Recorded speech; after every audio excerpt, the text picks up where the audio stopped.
As gun violence in America has churches considering security plans, one East Texas pastor has a unique perspective. His congregation was the first in U.S. history to become the target of a mass shooting. Lane Lucky finds out how they conquered tragedy through the power of prayer.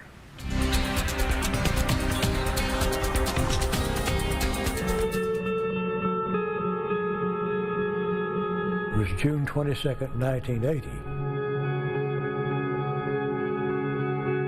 It was a celebration of my third Sunday as pastor, and the church was packed with welcoming.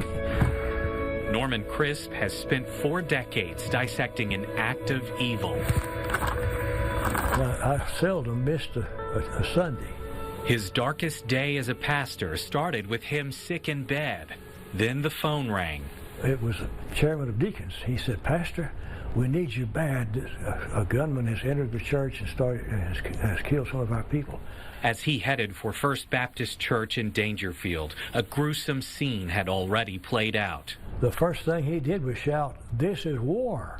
A hymn was interrupted by gunfire spraying the pews. People throughout the area listened in horror as weekly services were broadcast live on the radio. So altogether he had 357 bullets.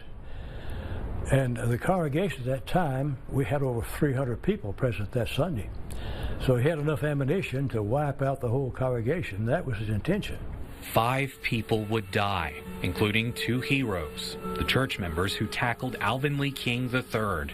10 others were wounded. King later turned the gun on himself after being wrestled out of the church and into the street. I believe, and also so many others, that it was a vendetta against the people of the church, especially the members of the church who were also part of the school staff.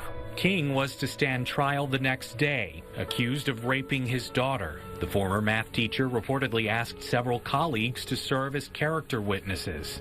And of course all of them refused because they knew that he had very serious problems. As Crisp ministered to victims in the hospital, others got to work restoring the church from a crime scene by pulling up blood-soaked carpet and pews. We were back in that building for that service, for that Wednesday night service.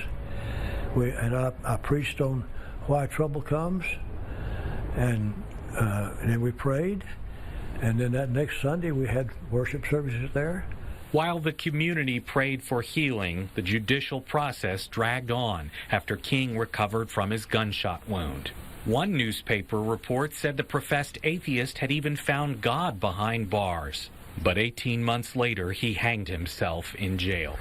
This is where the shooting took place.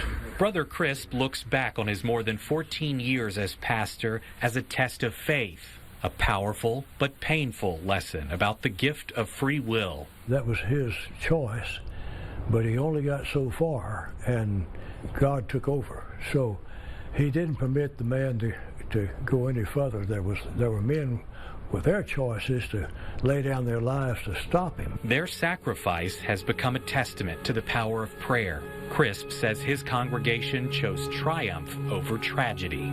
The church grew, so what the devil meant to destroy, God built. The Lord did a wonderful work out of it. Lane Lucky, East Texas News Weekend.